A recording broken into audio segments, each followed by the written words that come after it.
কিতাবের মধ্যে আমি আল্লাহ বয়ান করলাম, আলোচনা করলাম বিশ্ব মানবের কল্যাণের জন্য। আল্লাহ বললেন, আল্লাহ কি? আল্লাহ আমার মনিব, আল্লাহ আমার স্রষ্টা, আল্লাহ আমার খালিক, আল্লাহ আমার মালিক ইত্যাদি। কিন্তু আল্লাহ যখন বললেন তখন কোরআন তেলাওয়াত করা হয়ে গেল। তার মানে আপনি যেন বলছেন আল্লাহুল্লাযী খালাকাস সামাওয়াতি ওয়াল আরদ ওয়া মা বাইনাহুমা ফি সিত্তাতি আইয়ামিন সুম্মা ইসতাওয়া আলাল আরশ মা লাকুম মিন দুনিহি মিন ওয়ালিয়্যিন ওয়ালা শাফি'in আফালা তাতাযাক্কারুন। তাফসীর ইবনে কাসীর, তাফসীর হুসাইনি, তাফসীর মারফুল কোরআন, তাফসীর মুজমুল কোরআন, তাফসীর আহসানুল বায়ান, তাফসীর ফুরকান, তাফসীর কাসাফ, এছাড়া আরো অনেক অনেক তাফসীর আছে। বিভিন্ন তাফসীরকারকেরা বিভিন্নভাবে তাফসীর করেছেন। এখন সেই আল্লাহর কথাগুলি, নবীর কথাগুলি একত্রিত করে যদি ঘন্টার পর ঘন্টা বয়ান করা হয়, রাতের পর রাত বয়ান করা হয়, সপ্তাহের পর সপ্তাহ বয়ান করা হয়, মাসের পর মাস বয়ান করা হয়, বছরের পর বছর যদি বয়ান করা হয়, কিয়ামত পর্যন্ত যদি বয়ান করে দেয়, মানুষের আয়ু, সমস্ত মাখলুকাতের আয়ু, সব হায়াত শেষ হয়ে যাবে, তারপর আল্লাহর আলোচনা শেষ হবে না। কথা ঠিক না? ঠিক আছে, বলুন শেষ হয়ে যাবে। কথাটা বলতেছিলাম কি, যে এখন দেখা যায় সোজা, মানে বললেন বিপরীতের উল্টা কি সোজা। বিশ্বনবী সোজা বলাচ্ছেন, দেখুন হাদা সিরাতুল মুস্তাকিম। আল্লাহ রাসূল একটা সিধা দাগ টানলেন, আর ডান দিকে বাম দিকে ছোট ছোট দাগ টানলেন, আর বললেন এই সিধা পথে যারা জীবন বাস্তবায়ন করবে তাদের গন্তব্যস্থল হবে বেহেশত। আর এই ডান দিকে বাম দিকে যত ছোট ছোট দাগ, এগুলি হচ্ছে শয়তানি পথ। এই দিয়ে যারা জীবন বাস্তবায়ন করবে তারা গুমরাহ, পথভ্রষ্ট, আর দেখা যায় তারা অন্ধকারের মাঝে জীবন কাটাবে। কথাটা বলতেছিলাম, এটা ছিল সোজা। এবার আপনাদেরকে এক্সাম্পল দিয়ে বুঝাই। ওই যে বলেছি যুগটা হচ্ছে ঐতিহাসিকের যুগ। শুধু শুধু কোরআন শোনানো হবে না, শুধু শুধু বুখারী শরীফ আর মুসলিম শরীফ, আবু দাউদ, তিরমিজি, নাসাঈ, ইবনে মাজাহ, তারপরে দেখা যায় আল্লামা ইমাম তাইমিয়া, তারপরে নাসিরউদ্দিন আলবানী, তারপরে উবাইদুল্লাহ আল মুবারাকপুরী, তারপরে ইমাম শাহীর রাহমাতুল্লাহ আলাইহি, তারপরে দেখা যায় এমনি করে আরো ইমাম আহমদ বিন হাম্বল রাহমাতুল্লাহ আলাইহি। থিওরি অনেক কিছু দেওয়া যায়। বুঝাইতে হবে কিভাবে আমি বুঝাই। এইটা হলো একটা রাস্তা, উল্টাটা বুঝাচ্ছি। এইটা হলো একটা রাস্তা, এই ধারে আপনাদের যে রোড আছে এটা রাস্তা। এই রোড দিয়ে একটা গাড়ি চলে যাচ্ছে, অথবা দাঁড়ায় আছে 22 চাকার একটা ট্রাক, অথবা 28 চাকার একটা ট্রাক, অথবা দেখা যায় এমনি করে 10 চাকার একটা ট্রাক দাঁড়ায় আছে। ট্রাকটাকে ধরে উল্টায় দেয়, ইঞ্জিনটা ওপর দিকে হয়ে গেল, চাকাগুলি ওপর দিকে হয়ে গেছে, বডিটা নিচু দিকে হয়ে গেছে। পৃথিবীর সমস্ত ড্রাইভারগুলিকে একত্রিত করুন, একত্রিত করে এবার ড্রাইভারদেরকে বলুন তোমাদের যা যোগ্যতা আছে, অভিজ্ঞতা আছে, এক্সপিরিয়েন্স আছে, সব লাগাইয়া দাও, আর উল্টা গাড়িটাকে একটু চালায়া দেখাও। ওই ড্রাইভার কি চালিয়ে গাড়িটা চালাতে পারবে? উল্টা গাড়িটা চালাতে পারবে? আল্লাহ পাক বলছেন তোমরা যদি কোরআনের উল্টা চলো, তাওহীদের উল্টা চলো, নবীর উল্টা চলো, আমি তোমাদেরকে কিয়ামতের মাঠে উল্টায়া দেব, আবার উল্টা পথে হাঁটায়া জাহান্নামের মধ্যে নিক্ষেপ করে দেব। আফামান ইয়ামশি মুকিম্মান আলা ওয়াজহিহি আহাদা আম্মান ইয়ামশি সাবিয়ান আলা সিরাতিন মুস্তাকিম। উম্মাহাতুল মুমিনিন মা আয়েশা সিদ্দিকা রাদিয়াল্লাহু তাআলা আনহা বসে আছেন, রাসূল আকরাম সাল্লাল্লাহু আলাইহি ওয়াসাল্লাম তিনি আলোচনা করছেন।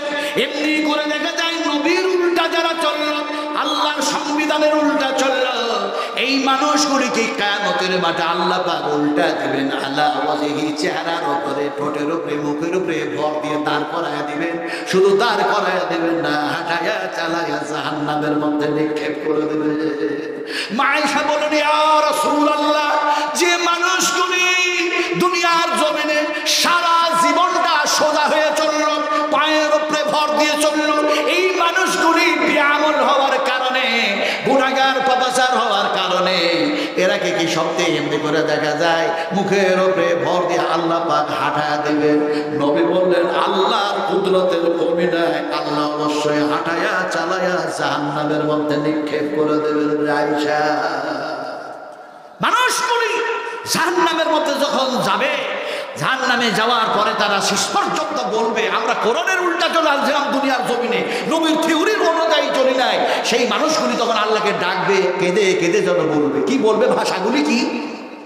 ক্বালু রাব্বানা আমাত্তানা সানাতাইন ওয়া আহইয়াতানা সানাতাইন ফাতারাফনা বিযুনুবিনা ফাহাল ইলা খুরুজিম মিন সাবিল। হে আমাদের রব, হে আমাদের প্রতিপালক, জুনুব আমরা যে পাপ করেছি, ভুল করেছি, উল্টা চলেছি, সব ঠিক হয়ে গেছে, কিন্তু এখান থেকে বাঁচার কি কোনো পথ আছে? আল্লাহ বলবেন কোনো পথ নাই। আসলে আপনাদেরকে বুঝাতেছিলাম যে কোরআনের উল্টা আমরা চলবো না, বলুন ইনশাআল্লাহ। কারা কারা চলবো না হাত উঠে দেখেন তো। আমি তো হাত উঠিয়ে দিলাম। কোরআনের প্রতি ঈমান না রাখলে ঈমান থাকে নাকি? একটু আরো হাত উঁচু করুন। এই সিধা করলে কি হবে? আর একটু সিধা করুন না, আর একটু উঁচু করুন। বলি না হাত উঠালেন, এখন বুঝে উঠালেন তো। মুফতি সাহেব তো জিজ্ঞাসা করতে পারে কালকে হাত উঠালে কেন, এটা বেদাতি কাজ, এটা তো জিজ্ঞাসা করতে পারে। আচ্ছা, কোনো মুফতি জিজ্ঞেস করলেন না, কোনো শাইখুল হাদিস জিজ্ঞেস করলেন না, পৃথিবীর কোনো মুহাদ্দিসের ওলামা জিজ্ঞেস করলেন না, মুহাদ্দিসরাও জিজ্ঞাসা করলেন না। স্বয়ং যদি আল্লাহ জিজ্ঞেস করে হাত তুই উঁচু কেন হয়েছিলি, হাত কথা বলবে না? বলবে না? এই কথা বলে না মানুষ, মুর্শিদাবাদের মানুষ শুধু ভয় করে, এই হাত কথা বলবে না? বলবে না? কিয়ামতের মাঠে আল্লাহ যদি বলে হাত তুই কার পক্ষে উঁচু হয়েছিলি বল, হাত যেন বলবে রব তুমি আমার স্রষ্টা, তুমি আমারে হাত বানিয়েছিলে কোরআনের পক্ষে, তোমার কালামের পক্ষে। আমি হাত থাকতে পারি নাই, গোলামি করতেছিলাম তোমার, আমি হাত যেন উঁচু হয়ে গিয়েছিলাম। আলিয়াউমা নাকতিমু আলা আফওয়াহিহিম ওয়া তুকাল্লিমুনা আইদিহিম ওয়া তাশহাদু আরজুলুহুম বিমা কানু ইয়াকসিবুন। বিশ্বনবী একদিন হাত উঠালেন, সেই জায়গাটা আল্লাহ পাক দেখালেন। এই তো আপনার 3 জুলাই জিদ্দায় চাপলাম, আর 4 জুলাই আসলাম। এবার গরমের কারণ থেকে হোক আর আল্লাহর হুকুম, অবশ্যই দেখা যায় অনেক হাজি মারা গিয়েছে, আমার লজেও মারা গিয়েছে, আমরা স্বামী স্ত্রী দুজনেই গেছিলাম। তো যে জায়গায় রাসূল হাত উঁচু করলেন, অনেক সমস্তগুলি জায়গা দেখার পরে যে জায়গায় গেছি একটার পরে একটা হাদিস মনে পড়েছে, চোখ দিয়ে পানি ছড়িয়েছে আর কেঁদেছি। আরে আমার নবী যা বলেছেন এইখান থেকে তো সব কিছু বলেছেন। যেমন ইসলাম বেলডাঙ্গার মাটি থেকে প্রচার হয় নাই, ভারতের মাটি থেকে শুরু হয় নাই, বাংলাদেশ থেকে শুরু হয় নাই, পাকিস্তান থেকে শুরু হয় নাই, ইরাক আর ইরান থেকে শুরু হয় নাই। এমনি করে দেখা যায় শুরু হয়েছে বিশ্বনবী মুহাম্মদ রাসূলুল্লাহ সাল্লাল্লাহু আলাইহি ওয়াসাল্লাম বলেছেন, পৃথিবীর মানুষগুলি যখন তারা কোরআন ও তাওহীদ, আল্লাহ ও আল্লাহ রাসূলের সমস্ত সব কিছুগুলিকে ত্যাগ করে তারা শুধু বলবে মুসলিম মুসলিম মুসলিম মুসলিম, গোটা পৃথিবীতে মুসলিম মুসলিম হয়ে গেছে, কিন্তু তারা কোরআন মানছে না, হাদিস মানছে না। সে সময় ইসলামটা গুটায়া তালাই গুটার নাই, এমনি করে চাটাই গুটার নাই, গুটিয়ে যেন আমার মদিনায় জমা হয়ে যাবে। তালাইয়ের এক্সাম্পল আমি দিলাম, এমনি করে চাটাইয়ের এক্সাম্পল আমি দিলাম, কিন্তু বিশ্বনবী মুহাম্মদ রাসূলুল্লাহ সাল্লাল্লাহু আলাইহি ওয়াসাল্লাম বলেছেন সাপ যেন দেখা যায় এমনি করে চড়াট করলো, তারপরে দেখা যায় সাপটা যেন দেখা যায় এমনি করে নিজের দরের মধ্যে ঢুকে গেল, গর্তের মধ্যে ঢুকে গেল। ইসলামটা ঠিক যেন দেখা যায় এই মদিনায় এসে আমি নবীর কাছে আবার জমা হয়ে যাবে। কথা বলতেছিলাম, সেই জায়গায় রাসূল আকরাম সাল্লাল্লাহু আলাইহি ওয়াসাল্লাম হাত উঁচু করলেন। কোথায়? আরাফা, আরাফা জাবালের রহমত, সেই যেন বিশাল উঁচু পর্বত, যে জায়গায় রাসূল আকরাম সাল্লাল্লাহু আলাইহি ওয়াসাল্লাম বক্তৃতা করেছিলেন। আজও সেই জায়গা যেন দেখা যায় বর্তমানে সেটা নিদর্শন বলে কায়েম করা হয়েছে। সেখানে উঠলেন, এই জায়গায় রাসূল বক্তৃতা করেছিলেন। এখন দেখা যায় বক্তৃতা করতে করতে রাসূলুল্লাহ সাল্লাল্লাহু আলাইহি ওয়াসাল্লাম বলেছেন, ও আমার সাহাবীরা, ও আমার সাহাবায়ে কেরামেরা, এইটা হচ্ছে আমার জীবনের হয়তো শেষ হজ, হাসসাতুল বিদা, হাসসাতুল বিদা, হাসসাতুল বিদা, এটাই হয়তো আমার শেষ হজ। ফলে তোমাদের কাছ থেকে আমি সাক্ষী চাই, গবাহ তোমরা দাও। আল্লাহ পাক আমাকে নবুয়ত দিয়েছেন, কোরআন নাজিল করেছেন, ফলে দেখা যায় এমনি করে তোমাদের কাছে দিনটা ইসলামটা আমি পৌঁছে দিতে পেরেছি কি পারি নাই, সাক্ষী দাও। সাহাবীরা বললেন, ইয়া রাসূলুল্লাহ, দিন ইসলাম আপনি পূর্ণভাবে আমাদের কাছে পৌঁছে দিয়েছেন, আমরা সাক্ষী দিয়ে দিলাম। রাসূল আকরাম সাল্লাল্লাহু আলাইহি ওয়াসাল্লাম সেই পর্বতের উপর থেকে হাত উঁচু করলেন আকাশের দিকে, আর আকাশের দিকে হাত উঁচু করে যেন বললেন, ইয়া রফিকুল আলা, ইয়া রফিকুল আলা, ইয়া রফিকুল আলা। আমার নবীর যেন সঙ্গ সাথী জান্নাতি সবচাইতে বড় বন্ধু ফেরেশতার মধ্যে হযরতে জিবরিল আর মানুষের মধ্যে হযরত আবু বকর সিদ্দিক, কিন্তু সবচাইতে বড় সাহায্যকারী আর মদতগার হচ্ছেন আমার আল্লাহ। তাই হাতটা উঁচু করে বললেন বিশ্ব নবী, হে আল্লাহ, হে আল্লাহ, আপনি যে দায়িত্ব দেওয়া দিয়ে আমাকে এই জায়গায় মানুষ করেছেন পৃথিবীর মাটিতে, সেই দায়িত্ব আমি পালন করেছি। আপনার বান্দা বান্দীদের কাছে দিন ইসলাম যেন পৌঁছায় দিয়েছি, আপনি সাক্ষী থাকুন। বিশ্বনবী হাত উঁচু করলেন, নিচু করলেন, আর নিচু করার সঙ্গে সঙ্গে আয়াত নাযিল হয়ে গেল, আল-ইয়াওমা আকমালতু লাকুম দীনাকুম ওয়া আতমামতু আলাইকুম নি'মাতি রাদিতু লাকুমুল ইসলাম দীনান। আমি ওয়াজ করছি, যদি শক হয়, সন্দেহ হয়, মাওলানা শফিউর রহমান আল মুবারাকপুরি হাফিজাহুল্লাহর কিতাব মুতাআলা করুন, স্টাডি করুন। ওবাইদুল্লাহ আল মুবারাকপুরি হাফিজাহুল্লাহ কিতাব মুতাআলা করুন। আল্লামা ইমাম তাইমিয়া হাফিজাহুল্লাহ কিতাব মুতাআলা করুন। ইনশাআল্লাহ এই বক্তৃতা আপনারা পেয়ে যাবেন সেই কিতাবগুলোর মধ্যে। কথা বলতেছিলাম, আপনারা হাত উঠিয়েছেন কার পক্ষে? অভিষেকের পক্ষে। আপনারা যদি চুপ থাকেন আমি উল্টা করে কথাই বলবো, কারণ উল্টেই তো চলছি, আমরা উল্টেই চলছি। একটু জোরে বলতে হবে। হাত তুলেছি কিসের পক্ষে? আরো জোরে বলুন, কোরআনের পক্ষে হাত তুলেছি। ফলে দেখা যায় কোরআনকে ব্রিটেনে আজকে পুরো মানে ছিঁড়া হচ্ছে। ব্রিটেনের সেই সমস্ত নরধম নরপশু কোরআনের শত্রু তারা কোরআনের পাতাগুলোকে ছিঁড়ে ছিঁড়ে পায়ের নিচে রাখতেছে আর রগড়াতেছে। কোরআন দুঃখ করে চোখের পানি ঝরায়া, যেমন মানুষ চোখের পানি ঝরায়, তেমনি করে কোরআন তারাকে বলতেছে, আমি তো মাসুম, তোমরা আমার উপরে অত্যাচার কেন করো? তোমাদেরকে তো এসছি আমি বাঁচার জন্য, বাঁচাবার জন্য, বাধা দেওয়ার জন্য। আমাকে কেন এরকম করো? বাধা আর বাঁচাবো দুটো শব্দ বলে ফেললাম, বুঝতে হবে। এই দেখুন, এইটা হলো একটা পথ, আর এইদিকে এইটা হলো একটা পথ।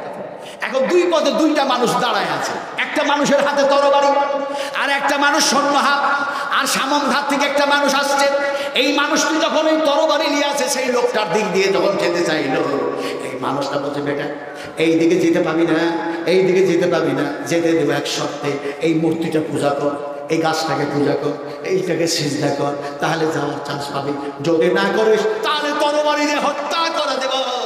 এ যেন দেখা যায় জীবনটাই শেষ করতে চাইলো, তার মানে দেখা যায় এই জীবনটা যেন বাঁচাতেই চাই না।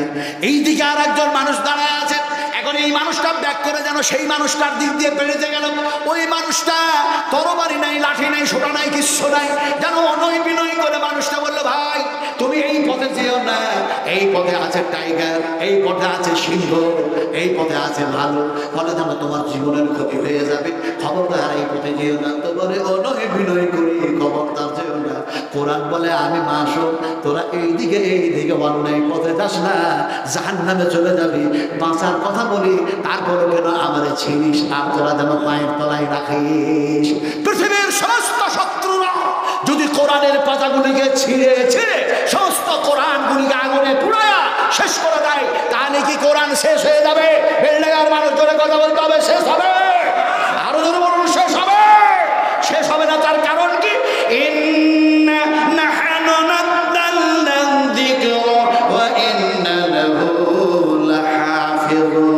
আল্লাহ পাক বলেন, এই কোরআনের হেফাজত আমি করতে চেয়েছি, কোরআন নাযিল করলাম আমি, আর কোরআনের হেফাজত করব আমি আল্লাহ।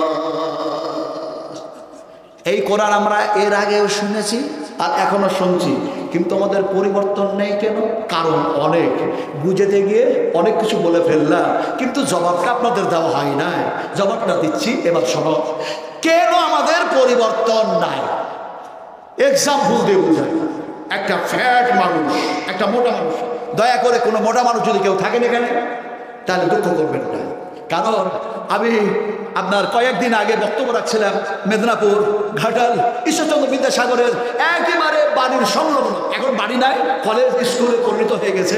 তারপরে ক্ষুদিরামের যে জায়গায় ফাঁসি সেটাও দেখলাম, কথাটা বলতে গেলাম, সেখানে ওয়াজ করতে গেছি। তো যিনি আমার দাওয়াত করেছেন তিনি নিজেই মোটা মানুষ। তো উনি মঞ্চে ছিলেন, উনি যেন বলছেন, হুজুর, আপনার হুজুর টুজুর করলে দুঃখ করেন না, উনি বলছেন, হুজুর আপনি আর কোনো মানুষকে দিয়ে এক্সাম্পল শুরু করতে পারলেন না। আমি মোটা মানুষ, আপনাকে দাওয়াত দিয়েছি, আর আপনার চোখটা আমার উপরেই পড়ল। যার জন্য আজকে ক্ষমা চেয়ে নিচ্ছি যে কেউ মোটা মানুষ থাকলে দুঃখ পাবেন না, কিন্তু এক্সাম্পলটা আমি দিচ্ছি। এখন দেখা যায় এক ফ্যাট মানুষ, এক মোটা মানুষ, তার উঠতে বসতে চলতে ফিরতে সদা সর্বদাই সর্ব কাজে খুব কষ্ট কম। এখন এক ডাক্তারের কাছে গেছে, গিয়ে বললো স্যার আমি হ্যাভি ফ্যাট হয়ে গেছি, আমি মোটা হয়ে গেছি, আমার শরীরের পরিবর্তন কিভাবে আসবে ঔষধটাও দেন আর কিছু সাজেশনটাও দেন। এখন দেখা যায় ডাক্তার তার বক্তব্য শুনে বলল, তুমি খাবার কি খাও যে এত মোটা হয়েছো? খাবার কি খাও? আপনাদেরকে জিজ্ঞেস করতে চাই, খাবার খেয়েছেন কোন হাতে? কথা বলে না, সত্য কথা বলুন, সত্য কথা। ডান হাতে খেয়েছেন তো না বাঁ হাতে? তাহলে সবাই জোরে বলছেন না কেন সত্য কথা না? কোন হাতে খেয়েছে? মিথ্যা কথা, মিথ্যা কথা। আমরা সবাই বললাম ডান হাতে খেয়েছি। এখন আপনাদেরকে মিথ্যা প্রমাণ করার জন্য কিভাবে বলবো? কোরআনের আয়াত দিব, তারপরে আগে এক্সাম্পল দিয়ে দিই। এমনি করে যদি দেখা যায় ডান হাতে খাবার যদি খেয়ে থাকি, সত্য কথা বলেছেন, কিন্তু এই ডান হাতটাকে আল্লাহ যদি প্যারালাইসিসে পরিণত করে দেন, তাহলে খাবেন? চ্যালেঞ্জ করছেন আল্লাহর সঙ্গে বাম হাতে খাবো, বাম হাতটাকে যেন প্যারালাইসিসে পরিণত করে দেওয়া হলো। বলে এবার কে খাওয়াবে? বলে স্ত্রী খাওয়াবে, মা খাওয়াবে, বাবা খাওয়াবে, home minister, prime minister, chief minister খাওয়াবে, দেশের মানুষ খাওয়াবে, গ্রামের মানুষ খাওয়াবে। গোটা পৃথিবীর সমস্ত নর আর নারীগুলিকে আল্লাহ পঙ্গ করে দিলেন, প্যারালাইসিসে পরিণত করে দিলেন। এবার আপনি কোন হাত দিয়ে খাবেন? এবার জবাব দেন। এটা হলো মিথ্যা কথা। আল্লাহ বলছে তোদের ইমানটাই নেই সত্যের ওপরে। আল্লাহ বলেন ওয়া ইউদরিমুনি ওয়া ইয়াসকিন ওয়া ইযা মারিজতু ফাহুয়া ইয়াসফিন।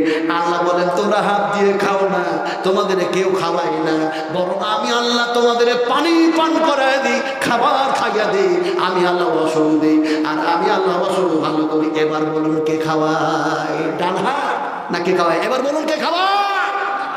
এখন চ্যালেঞ্জ করছিলেন না, ডান হাত দেখিয়েছি। আচ্ছা খাবার খাওয়ালেন আল্লাহ, দোয়া পড়লেন কি? দোয়া কি পড়েছে? কি যে বলবো আপনাদেরকে, কোন জায়গায় আমি আজকে ওয়াজ করতে এসেছি আল্লাহ জানে। আমার ভাই না, বিশ্বনবী মুহাম্মদ রাসূলুল্লাহ সাল্লাল্লাহু আলাইহি ওয়াসাল্লাম তিনি খেজুর খেতেন, প্রয়োজন হলে 3টা খেতেন, কিন্তু সেই দিন একটা খেজুর খেতেন। খাওয়ার পর আরে টাটকা জীবিত সাহাবায়ে কেরামদের গুণাগুণ গুণাবলী যদি দেখতে যান, তাহলে যারা হজ করতে গেছে তারা দেখতে পাবে। বিশ্বাস করুন কি অবস্থা, কি অবস্থা। হায় রে, আপনাদের মুর্শিদাবাদের এই আপনার কি বলে আদি কাদের দিককার একজন মাস্টার আমার সঙ্গে ছেলে, ওনারা 5 জন ছিল। তো উনি বলছেন আমি 3 দিন ধরে অনারে আছি, আমি 3 দিন ধরে অনারে আছি। ভারতপুর কি আছে, ভারতপুর না ভরতপুর কি হাই স্কুল আছে, কোন কারণে হেডমাস্টার। তো বলছে 3 দিন ধরে অনাহারে আছে। তো আমার সামনে আসলো বরফের একটা কার্টন, ওই পাথরগুলি 2 হাতে নিচ্ছে আর চিবিয়ে চিবিয়ে খাচ্ছে। কথা বুঝেন কিনা? বলছে সবচেয়ে সর্বশ্রেষ্ঠ নিয়ামত আমি মনে হচ্ছে খাচ্ছিলাম সেই দিন। 3 দিন ধরে অনাহারে। হাদিস পড়তাম আর মনে মনে ভাবতাম সাহাবীরা অনাহারে থাকতো কেমন করে, কিন্তু প্র্যাকটিস হয়ে গেল, সেখানে প্র্যাকটিক্যাল দেখলাম কিভাবে থাকা সম্ভবপর হয়। সেখানে আল্লাহর ভয়ে কান্না করতে করতে কিভাবে সবাই বেরিয়ে যাচ্ছে, মানুষ খিরার কোনো টের পায় না। আলোচনা করছিলাম, আলোচনা আপনাদের সামনে যেটা করতেছিলাম সেটা হচ্ছে এইটা, রাসূল আকরাম সাল্লাল্লাহু আলাইহি ওয়াসাল্লাম তিনি একটি খেজুর খেলেন, দোয়া পড়লেন কি? আপনারা কি যেন বললেন? আলহামদুলিল্লাহ না কি বললেন? বললেন না? আল্লাহর হাবিব দোয়া যেটা বললেন, ইমাম বুখারী রাহমাতুল্লাহ আলাইহি বুখারী শরীফের মধ্যে দোয়াটাকে কোট করে দিয়েছেন। নবী সাহেব যেন খেজুর খাওয়ার পর, খাবার খাওয়ার পরে তিনি যেন দোয়া করলেন, আলহামদুলিল্লাহ হামদান কাসীরান তাইয়িবান মুবারাকান ফি গায়রি মাগফিরান ওয়ালা মুওয়াদ্দিয়ান ওয়ালা মুস্তাগনান আনহু রাব্বানা। এই দোয়া তো আপনাদের জানা আছে, হ্যাঁ? কালকে সব মাদ্রাসায় ভর্তি হন। কুল হাল ইয়াস্তাবিল্লাযীনা ইয়ালামুনা ওয়াল্লাযীনা লা ইয়ালামুন। শিক্ষিত মানুষ আর অশিক্ষিত মানুষ কখনো সমান হয় না। আল্লাহর হাবিব মুসলিম শরীফের হাদিস, বুখারী শরীফের মধ্যে এসেছে, হাদিসের রাবী হযরত এমনি করে দেখা যায় ইব্রাহিম বিন আযম রাদিয়াল্লাহু তাআলা আনহু, তিনি বসে আছেন। রাসূল বলছেন, শোনো আমার সাহাবী, আল্লাহ পাক তো ঘুমের ঘোরেও মওত দিতে পারে, ঘুমের ঘোরেও তো মৃত্যু হয়ে যেতে পারে। ফলে সেই সময় তো কলমা পড়ার সুযোগ থাকবে না, তওবা করার সুযোগ থাকবে না, আল্লাহর কাছে ক্ষমা চাওয়ার সুযোগ থাকবে না। ঘুমের ঘরে যদি তোমার মৃত্যু হয়ে যায় তো ঘুমাবার পূর্বে একটা দোয়া পড়ে নিও। আমি রাসূলুল্লাহ বলছি, আমি বিশ্বনবী বলছি, আমি রাহমাতুল্লাহ আলামিন বলছি, আমি সাইয়্যিদুল মুরসালিন বলছি, ও আমার সাহাবী শোনো, যদি সেই দোয়া পড়ে শুয়ে যাও আর তোমার ঘুমের ঘরে আল্লাহ যদি মৃত্যু প্রদান করে দেন, তাহলে তোমার মৃত্যু হবে ইসলামের ভিত্তিতে, ইসলামের ফিতরাতে মওত হবে। দোয়াটা পড়ে শুয়ে যেও। দোয়াটা কি? নবী সাহেব শেখালেন। সাহেব বললাম বলে আপনারা দুঃখ পাচ্ছেন নাকি? আরে নবীকে নবী যদি সাহেব না বলা হয় না, তাহলে ডাক্তার সাহেব হবে কি করে, এসডিও সাহেব হবে কি করে, বিডিও সাহেব হবে কি করে, মাস্টার সাহেব হবে কি করে, উকিল সাহেব হবে কি করে, মুলি সাহেব হবে কি করে? আল্লাহ নিজেই সে নামটা রেখেছেন নবীর নাম। আল্লাহ পাক যেন কোরআনে এক জায়গায় বলেন, মা দাল্লা সাহিবুকুম ওয়া মা গাওয়া ওয়া মা ইয়ালকিকু আনিল হাওয়া। আল্লাহ রাব্বুল আলামিন বলেন, তোমাদের কাছে এমন একজন সাহেবের রাসূলকে প্রেরণ করলাম, সে যা ডিসিশন দেয়, যে ফয়সালা দেয়, সেটাই আমি আল্লাহর ফয়সালা মেনে নাও। আমি আল্লাহর কাছে ভালোবাসা হয়ে যাবে, প্রিয় হয়ে যাবে, মহব্বতের যেন বান্দা হয়ে যাবে। আমি সেদিন আজকে নাই বা গেলাম, কথাটা বলতেছিলাম। দোয়াটা কি শেখালেন? দোয়াটা আপনারা শিখো। দোয়া যেন শেখানো হারাম। এমনি করে আল্লাহ নাফসি ইলাইকা ওয়াজহাতু ওয়াজহি ইলাইকা ওয়া ফাওয়াদতু আমরি ইলাইকা ওয়া আলজাতু জাহরি ইলাইকা রাগবাতান ওয়া রাহবাতান ইলাইকা লা মাওলা ওয়া লা মানজা মিনকা ইল্লা ইলাইকা আল্লাহুম্মা আমানতু বিকিতাবিকাল্লাযী আনজালতা ওয়া বিনাবিয়িকাল্লাযী আরসালতা। এই দোয়া তো আমরা সবাই জানি। হায় হায় হায়, কি অবস্থা! কথা বলতেছিলাম, এই জীবনের পরিবর্তন না হওয়ার কারণ কি? ডাক্তার বললো যে এত যে মোটা হয়েছো, খাবার কি খাও, খাবার কি খাও? তো ফ্যাট মানুষটা বলছে, স্যার সকালবেলা হলে আমি 8টা রুটি খাই। ডাক্তার বলছে সর্বনাশ, আরে সকাল হলে 8টা রুটি খায়। ডাক্তার মনে মনে ভাবলেন দুপুর বেলা হতে অনেক দেরি, তাই মনে হয় বেশি খিদা পাবে আর বেশি খাবে। জিজ্ঞেস করলেন দুপুর বেলায় কটা খাও? বলছে 8টা খায়। বলে রাত্রে কটা খাও? বলছে 8টা খায়। আপনারা সব বুদ্ধিজীবী জ্ঞানী মানুষ বসে আছেন, হিসাব করে বলুন তো, 3-8টে রুটি হিসাব করে বললেন তো? হিসাব হিসাব আমার মুখতে বাইরে গেল হিসাব। আর আল্লাহ পাকও বলছেন, কি বলছেন? আল-ইয়াওমা তুজজা কুল্লু নাফসিন বিমা কাসাবাত লা যুলমাল ইয়াওম ইন্নাল্লাহা সারিউল হিসাব। কি খেয়েছো, কোথা থেকে ইনকাম করেছো, কিভাবে চলেছো, হিসাব লাগবে না লাগবে না মিয়া? এই হিসাব লাগবে না লাগবে না? আমি পারছি না অত বুঝাতে ভাই। এই এত গভীর রাত্রের বুড়ো মানুষ থেকে 70 বছরের বুড়ো ওসমান গানি সাহেব, রিয়াজুল সাহেব, কি বলে আব্দুল্লাহ ওয়ার, এরা তো তখন একেবারে তরুণ। আমি যখন ওয়াজ করছি মুসলিম রহমানী সাহেবের সঙ্গে, যখন হোসেন সালফি সাহেবের সঙ্গে, যখন দেখা যায় আইনুল বাড়ি আলিয়াবির সঙ্গে, যখন মুখতার আহমদ নাদবির সঙ্গে, কত কথা বলবো। তার মধ্যে আল্লাহ পাক আমাকে রেখেছে। যাই কথা বলতেছিলাম, তো কথা বলতেছিলাম কি, আপনাদেরকে যে কথাটা বলতেছিলাম সব ওয়াজ করতে পারবো না আজকে, ইনশাআল্লাহ ইনশাআল্লাহ। আল্লাহ পাক কখনো যদি নিয়ে আসে আর মূল্যবান সময় যদি আনা হয়, যথাযথভাবে আলোচনা করবো, শুধু করবো না, আমল করার চেষ্টা করবো ইনশাআল্লাহ। আলোচনা কি করছিলেন? এখন দেখা যায় আপনারা হিসাব করে বললেন কটা রুটি বললেন যেন? 24টি। ডাক্তার বললেন তুমি 24টা রুটি খাও তো? বলেছি হ্যাঁ। তো ডাক্তার বললেন তোমাকে ঔষধ দেব, পরামর্শ দিচ্ছি সর্বপ্রথম খাবারের অঙ্কটা কমায় দাও। স্যার খাবো কটা আর কমাবো কটা? ডাক্তার বললেন 24টার মধ্যে 12টা খাও আর 12টা বাদ দাও। শুধু 12টা রুটি খাই, তারপরও পরিবর্তন নেই। দ্বিতীয়বার আবার ডাক্তারের কাছে গিয়েছে, যে বিনয় করে বলল স্যার কোনো পরিবর্তন নাই, আপনার কথা শুনেছি, শরীরটা যেমনকার তেমনই মোটা আর ফ্যাট হয়ে আছে, কষ্ট যেন হতেই আছে, অসুবিধা যেন হচ্ছে, ফলে আপনি দয়া করে আমাকে যেন ভালো করে পরামর্শ দেন, ঔষধ দেন। সামথিং কিছু ঔষধ দিল। আর যেন ডাক্তার বলল ওই যে 12টা রুটি খাচ্ছ, ওর মধ্যে থেকে 6টা রুটি আরো কমায়া দাও। মানুষের যদি সেক্স বেড়ে যায়, মানুষের মেজাজ যদি কন্ট্রোল না থাকে, আমি কি সেই হাদিসগুলো একটা একটা করে এখন বয়ান করবো? খাবার কমাতে হবে, রোজা রাখতে হবে, সবুর করার জন্য পানি পান করতে হবে, উজু করতে হবে, রাগ ঘন্টা ধরে শুয়ে যেতে হবে, সেই হাদিসগুলিকে বয়ান করবো? সময় নেই আমার হাতে। এখন দেখা যায় ডাক্তার বললেন ওই 12টার মধ্যে থেকে আরও 6টা কমিয়ে দাও, 6টা রুটি যেন খেলো। তারপরও শরীরের পরিবর্তন নেই। তৃতীয়বার ডাক্তারের কাছে গিয়ে বলছে স্যার, জোর হাত করে বলুন স্যার আমাকে ভালো করে পরামর্শ দেন, আমার শরীরের কোনো পরিবর্তন হয় না। ডাক্তার বললেন খাচ্ছ কয়টা? বলে আপনার সায়েন্সের অনুযায়ী মাত্র 6টা রুটি খাচ্ছি স্যার। ডাক্তার বলে সত্য কথা বলো, সত্য কথা। আমাদের দেশে একজন কি প্রাইম মিনিস্টার আছে, প্রধানমন্ত্রী, ওর নামটা কি ভালো জানো? হ্যাঁ, আমি ওটা বলবো না, কেটলি বলা, কেটলি, হ্যাঁ কেটলি বলা, চা বলা, চা বলা, চা। এই এক সময় বলছে হাতের তালি বাজাও, হাতের তালি বাজাও, তালি বাজাও, করোনা থেকে বেঁচে যাবে। বলছে ভ্যাকসিন নিয়ে নাও, রোগ থেকে বেঁচে যাবে। এত বড় খ্যাপা, হাই রে খ্যাপা। হ্যাঁ, খ্যাপা ভাষা বুঝুন তো ভাই আপনারা। আরে মুর্শিদাবাদের মানুষ জিন্দাবাদ। এই জায়গাতে 80%-এরও বেশি মুসলিম বাস করে। আলহামদুলিল্লাহ পড়বেন না? এটা ধরবেন আলহামদুলিল্লাহ। আমি ভারতবর্ষের কোন জায়গায় না দেখলাম, সেদিন আমি ত্রিপুরায় ছিলাম, তারপরে দেখি যেন দেখা যায় এমনি করে আলিপুর দুয়ারে ফালাকাটা বক্তব্য রাখলাম, বাংলাদেশ বর্ডারে, আলহামদুলিল্লাহ। তো ওখানেও দেখছি বাংলাদেশ, আপনাদের মুর্শিদাবাদের মানুষ। আমি মসজিদ খুঁজছি, নামাজ পড়বো, তো দেখছি একজন ফেরিওয়ালা সাইকেল চালাচ্ছে। আমাকে দেখে কিন্তু নামা পড়েছে, এই জব্বরটা দেখে ও নেমে পড়েছে। আদৌ আছে দেখলাম,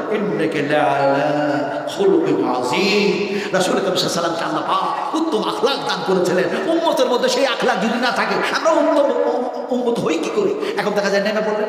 আমি একটা সালাম দিলাম, আমি বলবো ওয়ালাইকুম আসসালাম ওয়া রাহমাতুল্লাহি ওয়া বারাকাতুহু। ভাই মনে তো হচ্ছে আপনি মুর্শিদাবাদের মানুষ।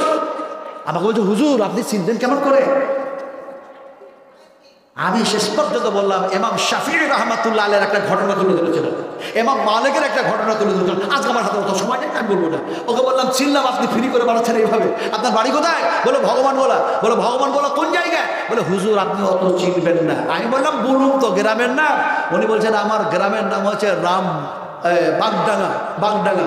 ওকে তখন আমি ঘুরিয়ে জিজ্ঞেস করলাম রামবাগ একটা জামে মসজিদ আছে, ওটা কি আপনি চিনেন? একবার বাজারের ভিতরে। এ দেখছে নকশা পর্চা সব বলছে, তার মানে এ বুড়ো মানুষটা অত বুড়ো নয় যত বুড়ো আমি ভাবছি। আপনারা বলি বুড়ো মানুষের দোয়া কবুল হয় না, যুবকদের দোয়া কবুল হয়। যুবকদের, তার মানে আপনাদের হাদিস জানা আছে। নবী সাহেব বলেছেন যৌবনকালের ইবাদত আল্লাহর কাছে খুব পছন্দনীয়, কিন্তু ওই যৌবনকালটা বুড়োরা পার করে এসেছে, ফলে দোয়া কবুল হবে কার? বুড়ো। বুড়ো বুড়ো মানুষের দোয়া কবুল হয়ে গেল। গালের চামড়া জড়সড় হয়ে গেছে, এইগুলো সব বড় হয়ে গেছে, তারপরে হাতের চামড়া জড়সড় হয়ে গেছে, স্কিনগুলো কেমন কেমন হয়ে গেছে। বুড়ো মানুষ দোয়া করছে, দোয়া কবুল হয়ে গেছে, তার জন্য আল্লাহর প্রশংসা করছে। বুড়ো মানুষরা কিভাবে দোয়া করছে? তিনি বলছেন আলহামদুলিল্লাহিল্লাযী ওয়াহাবানি আলাল ইমানি ইসমাঈল ওয়া ইসহাক। যার কাছে ছেলে চেয়েছিলাম তিনি আমাকে ছেলে দিলেন, আমি সেই আল্লাহর প্রশংসা করছি যিনি আমার দোয়া কবুল করেছেন। ছেলে চাইবো কার কাছে? এদের মনের মধ্যে মনে সন্দেহ আছে, মনে খাজা বাবার কাছে চাইলে ছেলে পাওয়া যাবে। ছেলে চাইবো কার কাছে? আরো জোরে বলতে হবে, আল্লাহ পাক বলছেন তোমরা আমার কাছে আমাকে ডাকো, তোমাদের ডাকে সাড়া দেবো, তোমরা আমার কাছে যাও, তোমাদের সমস্ত অভাব মোচন করে দেবো। আলোচনা করছিলাম কোথায়, আসলাম কোথায়? আলোচনা করতেছিলাম, এখন দেখা যায় সে বলছে ওই ওই কি কেটলি বলে, হ্যাঁ খ্যাপা খ্যাপা খ্যাপা। তা আপনারা বলেছি খ্যাপা কয় ধরনের হয়? আপনারা বলেছেন অনেক, মেলা না, মেলা হয় না, অনেক রকম হয় না। খ্যাপা হয় দুই ধরনের, একটা খ্যাপা হয় পুরো ম্যাট, একেবারেই ম্যাট, আর একটা খ্যাপা হয় কোনো সময় ঠিক বলছে, কোনো সময় ভুল বলছে, কোনো সময় ঠিক বলছে, কোনো সময় ভুল বলছে। এই দুই খ্যাপার উদাহরণ দিয়ে বোঝায়। এই দিকে একটা খ্যাপা দাঁড়িয়ে আছে উলঙ্গ হয়ে, আর এই দিকে একটা খ্যাপা দাঁড়িয়ে আছে গামছা পরে আছে, এই দিকটা জানলেন। এখন দেখা যায় এই দুই খ্যাপার মধ্যে একজন হুজুর মাথায় পাগড়ি টাগড়ি বেঁধে সে যেন পেরিয়ে চলে যাচ্ছে। তো ন্যাংটা খ্যাপাকে ওই গামছা পরা খ্যাপা বলছে হুজুর চলেছে, সালাম দে সালাম দে সালাম দে সালাম দে। তো ন্যাংটা খ্যাপা বলছে আমার পরনে যে গামছা নাই, আমি যে উলঙ্গ, তো আমি সালাম দেবো কেমন করে? তোর পরনে গামছা আছে, তুই সালামটা দে। তো ও কত বড় খ্যাপা, এখন নিজের গামছাটা খুলে দিয়ে নিজে উলঙ্গ হয়ে গিয়ে গামছাটা উলঙ্গ খ্যাপার দিকে ছুঁড়ে দিল, বলছে গামছাটা পর তাড়াতাড়ি আর সালামটা দে, হুজুর চলে যাচ্ছে। এমন সময় দেখা যায় গামছাটা যখন এ খ্যাপা ছুঁড়লো, ওই খ্যাপা হাত দিয়ে ধরলো। এখন গামছাটা পরে যদি তাড়াতাড়ি সালাম দেয় তাও তো হয়, কিন্তু সালাম না দিয়ে হাতে গামছাটা ধরে প্রতিযোগিতা শুরু করলো, বলছে তুইও খ্যাপা আমিও খাবো, তুইও উলঙ্গ আমি উলঙ্গ, তুইও ন্যাংটা আমিও ন্যাংটা, তুই আগে সালাম দিবি না আমি আগে সালাম দিব। এখন এই প্রতিযোগিতা হতে থাকলো, হুজুর পেরিয়ে চলে গেল, সালাম দেওয়া হলো না, সালামের জবাবও হলো না, আল্লাহর পক্ষ থেকে তাদের ভাগ্যে রহমত জুটলো না। এরা অন্ধকারের মাঝে পড়ে থাকলো আর হাবিজাবি বলতেই থাকলো। এই হচ্ছে খেপা কথা, বুঝতে পারলেন কি রে? এখন ডাক্তার বললো সত্য কথা বলো, রুটি কটা খেয়েছো সত্য কথা বলো। এমন সময় যেন সেই ফ্যাট মানুষটা বলছে স্যার মিথ্যা কথা মোটেও বলি না, 100% সত্য কথা বলছি। আপনি যেন দেখা যায় এমনি করে 6টা রুটি খেতে বলেছেন, 6টাই রুটি খান, শরীরের পরিবর্তন না। ডাক্তার বললেন ওরে বাবা সত্য কথা বলতে জিজ্ঞেস করছি, তুমি রুটির সংখ্যা কমিয়েছ না আটার সংখ্যা কমিয়েছ, কোনটা করেছ?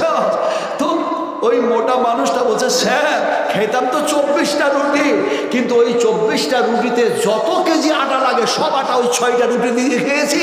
ডাক্তার বললেন বেউকুফ কোথাকার, তাহলে আমার সাইজের কোথায় বেড়েছিস, কিন্তু সব আটা আর সব রুটি খেয়েছিস। আমাদের মুসলমানদের অবস্থা তাই হয়েছে, আজকে ফাইজি সাহেব, আজকে রিয়াজি সাহেব, আজকে মাক্কি সাহেব, আজকে মাদিনী সাহেব, আজকে যেন উমরি সাহেব, কত সাহেবের মুখ থেকে কোরআন হাদিস শোনেন, কিন্তু এরপরেও আমাদের জীবনের পরিবর্তন আসলো না। যারা ছিল মূর্তি পূজারী, যারা ছিল সূর্য পূজারী, যারা ছিল চন্দ্র পূজারী, যারা ছিল সাগর পূজারী, যারা ছিল পাহাড় পূজারী, যারা ছিল এমনি করে দেখা যায় এমনি করে দেখা যায় মূর্তি পূজারী, সেই সমস্ত মানুষগুলির কাছে যখন কোরআন বায়ান হলো তাদের পরিবর্তন আসলো। আজকে যদি তাদের মতো আমরাও শোনার পরে আমল করতাম, তাহলে হযরত ওমর রাদিয়াল্লাহু তাআলা আনহু, হযরত আবু বকর সিদ্দিক, হযরত আবু তালহা, হযরত আবু দারদা, হযরত আবু হুরায়রা, হযরত আব্দুর রহমান বিন আউফ ইত্যাদি ইত্যাদি সাহাবা ইকরামদের মতো আমাদের ঈমান তৈরি হতো, আমাদের এক পরিবর্তন আসতো। কিন্তু পরিবর্তন আসছে না, আমরা শুধু বলছি আর আমরা শুনছি, আমরা সেইভাবে কামা হক্কা সেইভাবে আমল করছি না। কথা ঠিক না বেঠিক? আপনারা জবাব দেন, কথা ঠিক না বেঠিক? আমার ভাইরা সোনার টুরেরা, কথা বলতেছিলাম আপনাদের সামনে, বিশ্ব মানবের কল্যাণের জন্য সর্বশ্রেষ্ঠ একটা কিতাব নাযিল করা হল। কিতাবের নাম কি বলুন? কোরআন। এই যেনারা পাগড়ি পেলেন এনারা সব হাফিজে কোরআন না আলিম? আলিম। আলহামদুলিল্লাহ, সব আলহামদুলিল্লাহ। এই মাসেরই আমি যেন কয় তারিখে, এই এক সপ্তাহ হয় নাই, 4-5 দিন হচ্ছে, আমি দক্ষিণ 24 পরগনার একটা জায়গায় ছিলাম, চটা বলে একটা জায়গায়। সেখান থেকে সারা ভারতবর্ষকে এই আপনার জিন্সের প্যান্ট যত তৈরি হচ্ছে ওখানে হচ্ছে, ওখানে মাদ্রাসায় আপনার পাগড়ি দেওয়া হলো, পাগড়ি দেওয়া হলো 20 জন কোরআনের হাফিজ। আল্লাহু আকবার। তো 20 জন কোরআনের হাফিজের মাথায় পাগড়ি দিতে দিতে আপনারা লক্ষ্য করেছেন নিশ্চয় যে আমি যখন পাগড়ি বাঁধি খুব একটু তাড়া নেই, কথা বুঝেন কিনা? আলহামদুলিল্লাহ, সব আলহামদুলিল্লাহ। আমার মাথাতেও যদি বাঁধি অসুবিধা হয় না, আর তাদের মাথাতেও বাঁধলে অসুবিধা হয় না, একটা প্র্যাকটিস হয়ে গেছে, অভ্যাস হয়ে গেছে। তো যাক কথা বললাম কি, 20 জন কোরআনের হাফিজের মাথায় পাগড়ি বাঁধা হলো। একজন আপনাদের মুফতি নাজমুল হক বলে কে যেন আছেন মুর্শিদাবাদে, উনি বললেন আমাকে যে শেখ আপনি যদি না থাকতেন বড্ড আমার কষ্ট হতো আজকে এতগুলো মাথা ছেলের মাথায় পাগড়ি বাঁধতে। তো যাক খুব সুন্দরভাবে হয়ে গেছে। কথাটা বলতেছিলাম যে সেখানে যেন দেখা যায় কোরআনের হাফিজ তৈরি হলো 20 জন। আজকে আমার এই মাদ্রাসা থেকে বেলডাঙ্গা, এই যেন মাদ্রাসা থেকে, এই মাদ্রাসা থেকে ছেলে যেন এমনি করে তৈরি হয়েছে আলিম। আল্লাহ পাক তারাকে সেই কোরআনের ইলম দান করেছেন। বিশ্বনবী মুহাম্মদ রাসূলুল্লাহ সাল্লাল্লাহু আলাইহি সাল্লামের সেই হাদিস তাদের জেহেনের মধ্যে, তাদের শিরার মধ্যে, তাদের মেমোরির মধ্যে আল্লাহ পাক ঢুকায়া দিয়েছেন। এখন সেই আলিমগুলি হলো কয়জন যেন?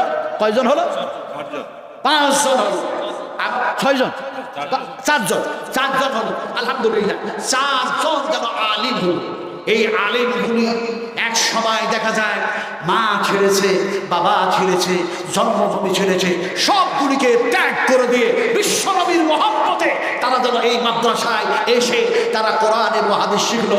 সেই সমস্ত ওস্তাদদের কাছে, যে সমস্ত শাইখরা এখানে বসে আছেন, আলহামদুলিল্লাহ আল্লাহ পাক এই মাদ্রাসার ওস্তাদদের, শিক্ষকদের হায়াতকে আল্লাহ বাড়ায়া দেখ। আল্লাহ পাক এই মাদ্রাসার কমিটি সদস্য যারা আছেন আল্লাহ পাক তাদেরকে মেহনতকে কবুল করে রেখে দিল। আমার ভাইরা, আমার খুব দুঃখ হয়, আমার খুব কষ্ট হয়। একটা এমন সময় গেছে যে সময় দেখা যায় খাবার পাওয়া যায় না, অথচ হাদিস সংগ্রহ করার জন্য দেখা যায় ছেলেরা পড়াশোনা করেছে। যেমন আমার জামানায় আমরা খাবার ঠিক মতো পাই না, পোকা দেওয়া ভাত খেতাম, পোকা দেওয়া ভাত, খিদার চোটে। কথা বলতেছিলাম যে এক সময় দেখা যায় ইমাম বুখারী রাহমাতুল্লাহ আলাইহি, ইমাম বুখারী রাহমাতুল্লাহ আলাইহি তিনি দেখা যায় সঙ্গ সাথীদেরকে সঙ্গে করে নিয়ে চলছেন, সঙ্গে সাথীদেরকে সঙ্গে করে নিয়ে চলছেন। খিদার তাড়নায় যেন দেখা যায় এমন যেন বেতাব হয়ে পড়েছেন, কিন্তু কেউ যেন দেখা যায় বেয়াদবি করে হোক, চাই ইচ্ছাকৃত হোক, চাই অনিচ্ছাকৃত হোক, যেন দেখা যায় মাথার উপরে ছাই ফেলল। সেই ছাই পড়ার সাথে সাথে তিনি বললেন আলহামদুলিল্লাহ। অন্য সাথীরা যেন বললেন এইরকম ভাবে আপনার যেন শরীর উপরে ছাই ফেলা হলো আর আপনি আল্লাহর প্রশংসা করেন। তিনি বললেন এই জন্যই করলাম, পেটে একদিকে খিদা, অন্যদিকে দেখা যায় নবীর হাদিস সংগ্রহ করার ইচ্ছা।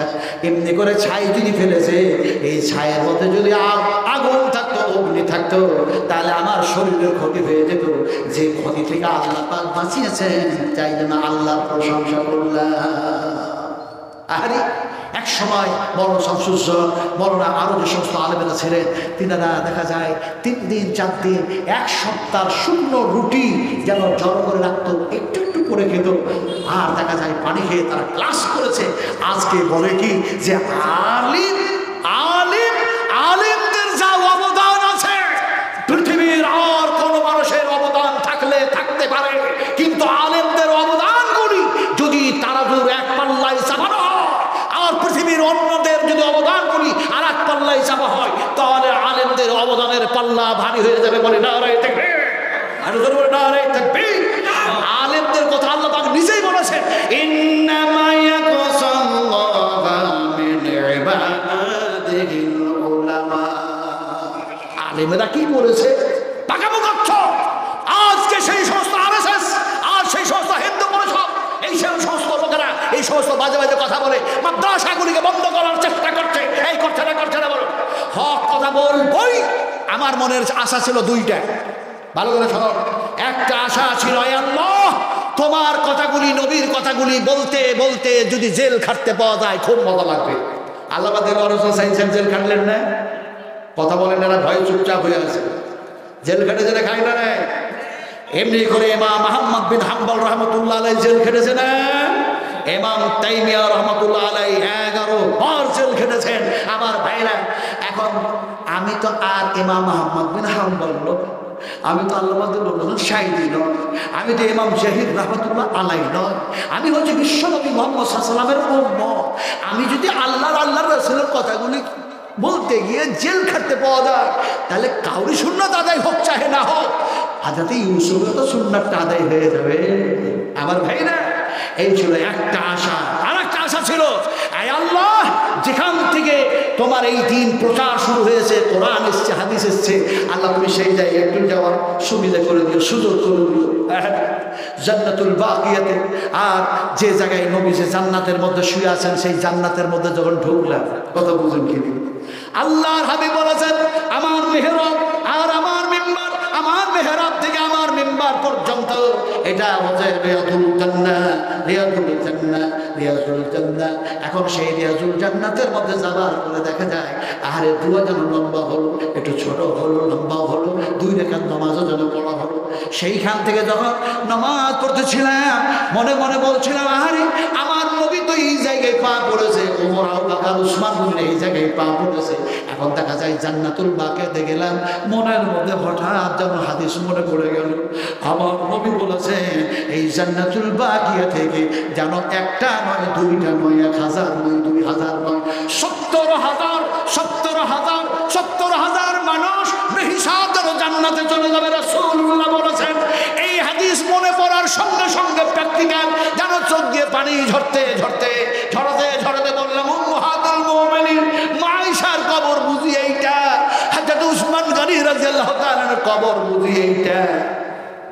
আবার সেই জায়গায় গেলে পৃথিবীর কোনো মাল ধন সম্পদ মনে থাকে না। এমন একখানা জায়গায় রাসূল আকরাম সাল্লাল্লাহু আলাইহি ওয়াসাল্লাম শুয়ে আছেন, যে কথাটা বলতেছিলাম, ওলামাদের কত অবদান, আলিমদের কত অবদান। এই মাদ্রাসা, এই ইদারা, এই ফ্যাক্টরি, বেশি লম্বা করবো না, কথা বলতে বলতে বলতে যেন মনে হচ্ছে ঘড়ির কাঁটা একেবারে কটা বাজে জানি না, 11:30 হয়ে গেছে। এখানে যতগুলো মানুষ বসে আছেন, আপনারাকে একটা কথা বলবো, দয়া করে শুনবেন, দয়া করে অনুগ্রহ করে। কথাটা অন্য কিছু বলবো না। যখন ওই রিয়াদুল জান্নাতে 2 হাত তুলে দোয়া করছিলাম, তখন একটা দোয়া করেছিলাম ছোট, আর একটা দোয়া করেছিলাম বড়। কিন্তু যে দোয়াটা করেছিলাম, যে দোয়াগুলি করেছিলাম, আপনাদের জন্য করেছি। কারণ সারা পশ্চিমবঙ্গের মানুষের সঙ্গে আমার যেন একটা ওয়াদা ছিল, আমি সেখানে আল্লাহ পাক যদি নিয়ে যান, আমার এইটা পূর্ণ করলে আপনাদের জন্য আমি দোয়া করবো। দোয়াগুলি কি করেছিলাম 10টা মিনিটের মধ্যে আপনাকে ছেড়ে দেবো। আমার ড্রাইভার মিস কল দিতে শুরু করেছে, যেহেতু আমি গত রাত্রে কিষানগঞ্জে আল মাহাদ মোজাম্মেল প্রিন্সিপাল সাহেব ছিলেন, তারপরে আব্দুর রকিম আল মাদানি, এমনি করে নুরুল মাদানি, এমনি করে কৌসার মাদানি, হাফেজাউল্লাহ, আর এদিকে আব্দুল হামিদ মাদানি, আব্দুল হাশিম মাদানি, ইসমাইল আল মাহমুশি, এরা হচ্ছে আমার ক্লাসমেট। আলহামদুলিল্লাহ, সুখ আলহামদুলিল্লাহ। পিসকুরি দৌলতের বাড়ি, আলমনগরে বাড়ি, আলমনগর থানাতে বাড়ি। কথা বলতেছিলাম যে সেখানে ছিল। আমি অত্যন্ত টাইট, অত্যন্ত যেন ক্লান্ত অবস্থায় আছি। আর প্রতিটি জায়গাতে এই রাত্রি শেষের জায়গায়, শেষের বেলায় উঠাই। আমি অনেক সময় বলি, শেষের বেলায় যে প্রধান বক্তায় কেন নিয়ে যায়, আসলে তারা প্রধান বক্তা নয়, এরা কুরবানির খাসি, কোরবানির খাসি। আচ্ছা, কোরবানির খাসি যে বললাম, আচ্ছা নামাজের আগে, ঈদুল আজহার নামাজের আগে আপনারা কোরবানি জমা করেন না নামাজের পর? সন্দেহ আছে, জোরে বললেন না। নামাজের পর না নামাজের আগে? একজন সাহাবী নামাজের আগেই জমা করে দিলেন। বিশ্বনবী মুহাম্মদুর রাসূলুল্লাহ সাল্লামের কাছে ইনফরমেশন হয়ে গেল। নবী যেন ডাকলেন আর বললেন, তুমি আর একটা দাও। বলে, হুজুর আমার কাছে সেরকম কিছু নাই, আর অনিচ্ছাকৃতভাবে এটা হয়ে গেছে, জানিও না। বলে, এরকম করলে কেন? নেকের লোভে পড়ে যেন এমনি করে কোরবানিতে এই সব আছে সেই সব আছে, নানা কিছু বলেছেন, এখন সেই করে জানো আমি নামাজের আগেই করে ফেলেছি।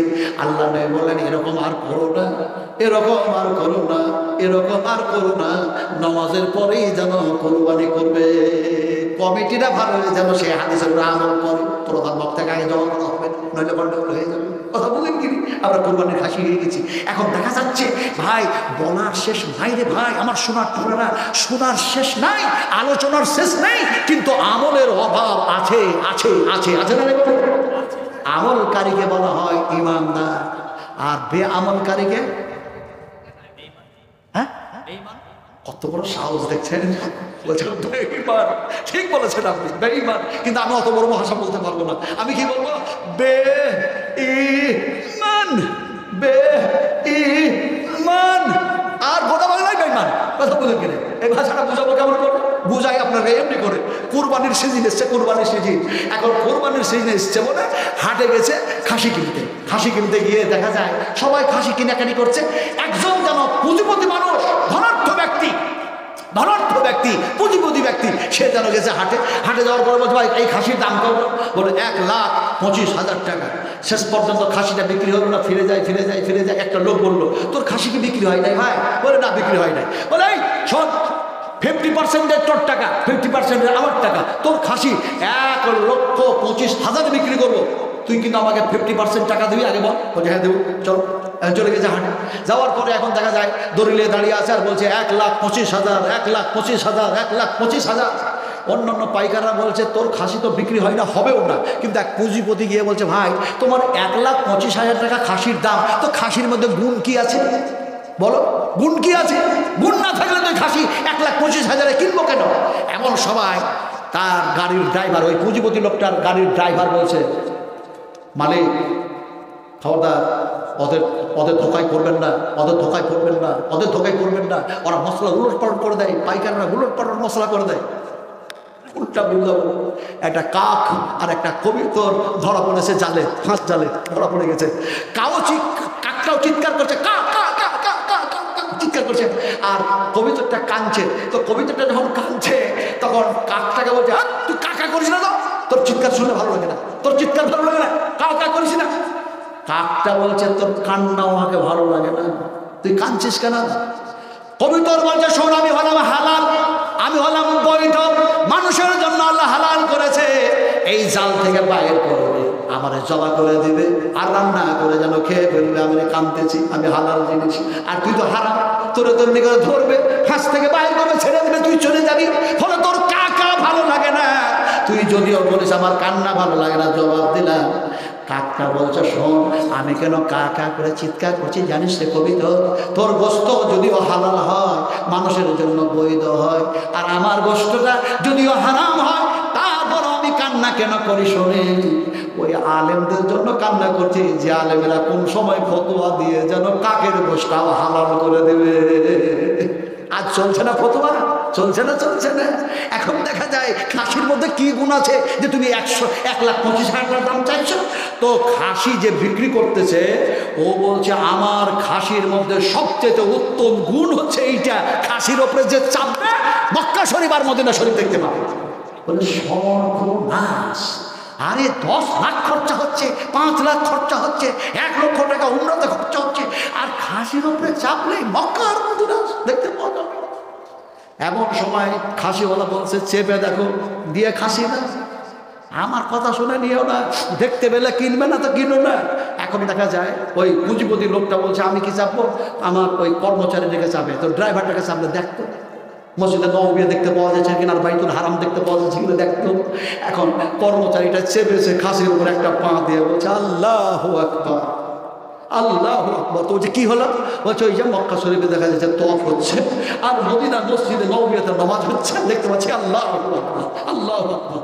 এখন ও নামলো, নামার পরে খাসিওয়ালা বলছে কর্মচারীর কথা শুনে আপনি বিশ্বাস করেন না, আপনি নিজে মালিক, আপনি নিজে টাকা দিবেন, কুরবানি দিবেন, নিজের হাতে জবা করবেন, আপনি নিজে চেপে দেখেন। এখন পুঁজিপতি মানুষটা নিজেই চেপেছে, চাপার পরে ও আর দেখতে পাই না, কইরে মদিনা, কইরে মক্কা, কাবাও দেখা যায় না, নববী মসজিদও দেখা যায় না।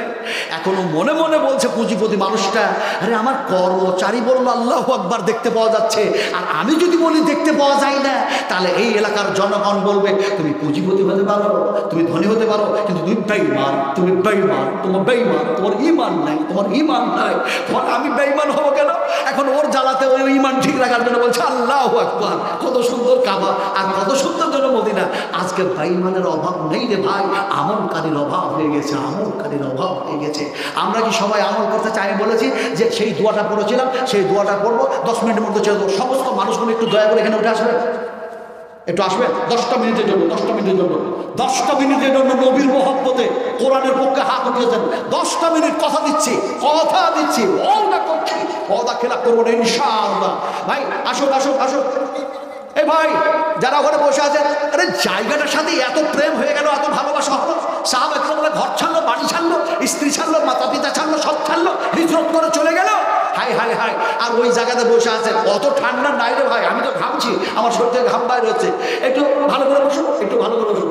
হাইয়া কাল্লা বারাকাল্লাহ। আপনারা সবাই নিয়ত করলেন একটা নিয়ত, নিয়তের কথা বুখারী শরীফে এসছে না, এসছে না ভাই, এসছে না, এসছে না?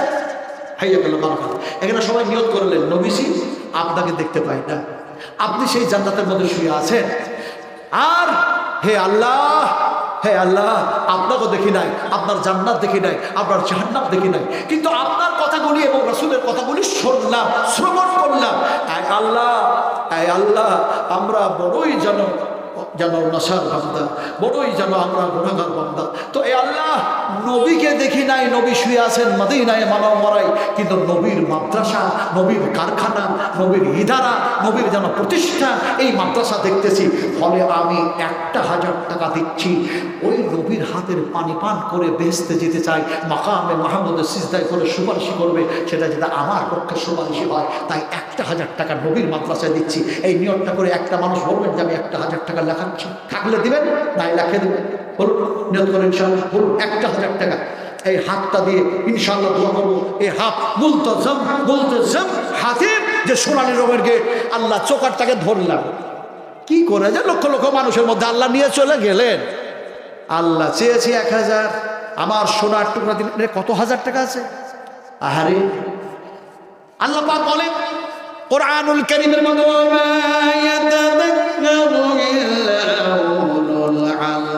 জ্ঞানী মানুষ হয় তারা, জ্ঞানী মানুষ হয় তারা। এই দেখেন, এটা আবার কত হাজার টাকা আছে? এটা গুনার জন্য, হ্যাঁ 7,500 আছে, 7,000, 7,500 রেখে দেন। আর এইটা কত আছে? কত হাজার?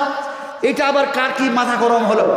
হায় রে, সোনার দাম এত বেশি, সোনার দাম এত বেশি, গলা থেকে খুলে সোনা দিয়ে বলে যে চাঁদের উপর নয় রে ভাই। আরে এই সোনার মালা এটা 1000, আর একটা যেন এখানে 1000, আর একটা যেন 1000, এই টাকাগুলো ধরুন। আলহামদুলিল্লাহ একটা চেয়েছি, আপনারা দিয়েছেন, অনেক জন দিয়েছে। এটা আবার কত হাজার আছে দেখুন, একটু দেখুন এটা কত হাজার আছে। আলহামদুলিল্লাহ। এখন দেখা যায় এমনি করে আরো যেন এখানে এসছে যেন 1500 টাকা, 2000 টাকা। আয় আল্লাহ, কি হয় তোমার বান্দারা যেন এমনি করে নবীজি বললেন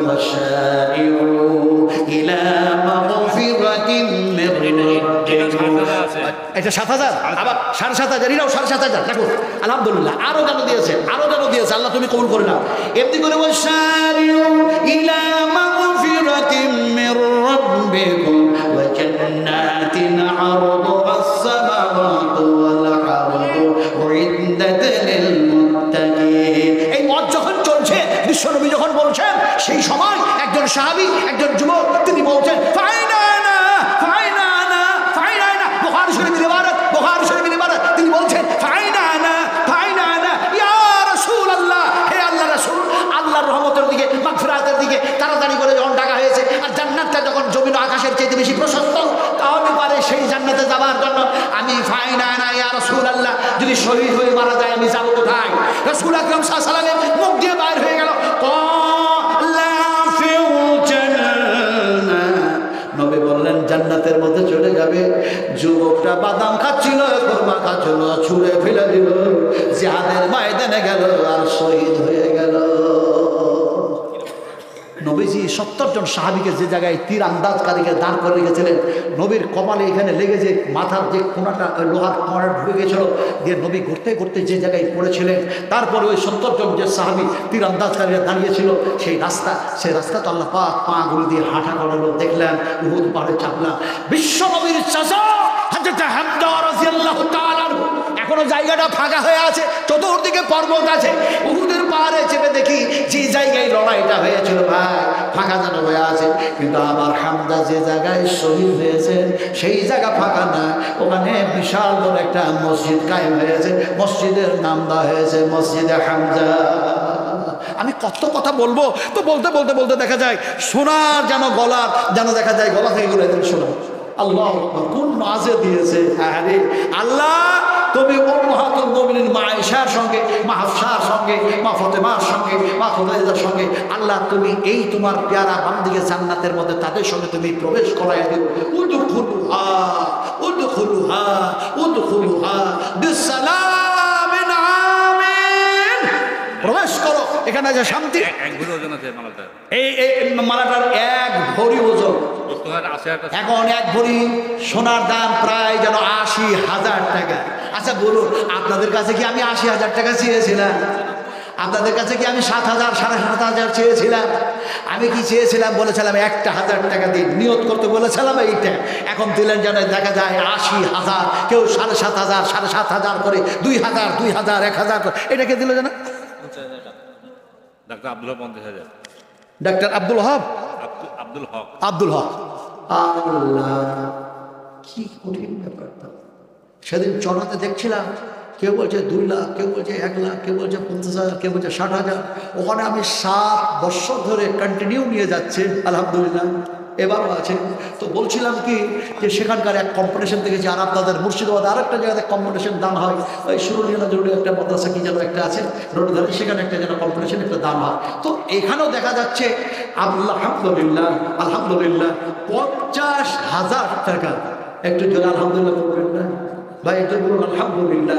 50,000। আহারে, এই মানুষগুলি শুনে কোরআন, বুঝে কোরআন, হাদিস শরীফ বুঝে।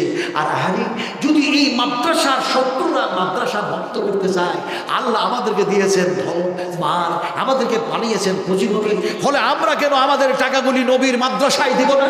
আর নবীর হাতের পানি পান করে বেহেশতে কেন যাব না? কেন এরকম হয়? মনের মধ্যে সেই আশা তৈরি করে আমার ভাই যেন দিয়েছেন এমনি করে যেন 50,000 টাকা। একটু জোরে বলুন আলহামদুলিল্লাহ। 50,000 টাকার দাতা বলি মারহাবা। আহলান সাহলান মারহাবা মারহাবা। এমনি করে যেন এমন একজন মহিলা ৮০,০০০ টাকা দান করলেন, সোনা দিলেন, তাকেও যেন বলি মারহাবা আহলান সাহলান মারহাবা মারহাবা।